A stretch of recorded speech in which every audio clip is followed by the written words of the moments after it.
on all sides of The NCAA would have to answer those look questions. personal, right? You don't want to look like this is like a personal attack. This is strategic. And so this is where village is very important. This is where it matters, where every player needs to be like, this is what we want, and this is what we feel we want for our representation. Any other members of color or allies need to be standing up and saying that. So this is where the grassroots, this is why I'm big on. You hit on something there. You got to start at the where everybody is at to get the players in the right exactly. place. You hit on something big though.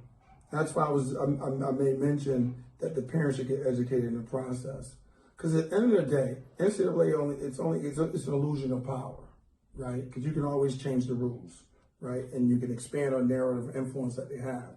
But it really comes down to the student athletes need to come out and say, you know what?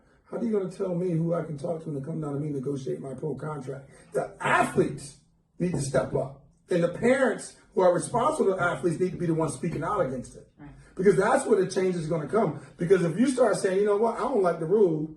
I know I want my kid to go to college, right? I'm not going to send my kid to college. I'm going to send them to that semi-pro league over there, right? Mm-hmm. And that person's going to pay them $20,000 a month. See, that's what NCAA don't want, but we have to create another vehicle. But people won't advocate for power that they don't know they have. And so you can't expect someone who doesn't know. Say that sentence one more time. People cannot advocate for power that they don't know they have. Yes. So to expect that a mother or a student athlete who is already dealing with every disparity. They need to tune on to this podcast. The reality, like they're trying to get out of it. They are looking at the shiny thing as this is our way out. So everything that sounds like this is our way out is what we're hearing. So that's the first problem right there.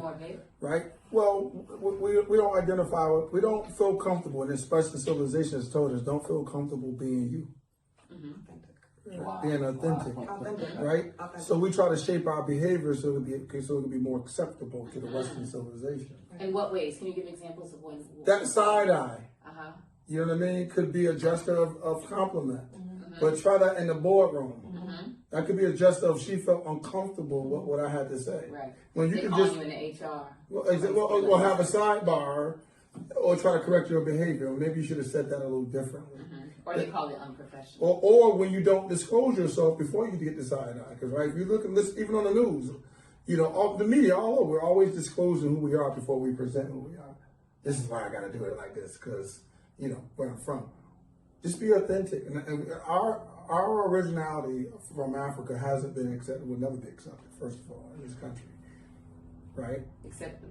Yes and no, because they love it. They love black culture. They hate black people. They love everything. They love black culture.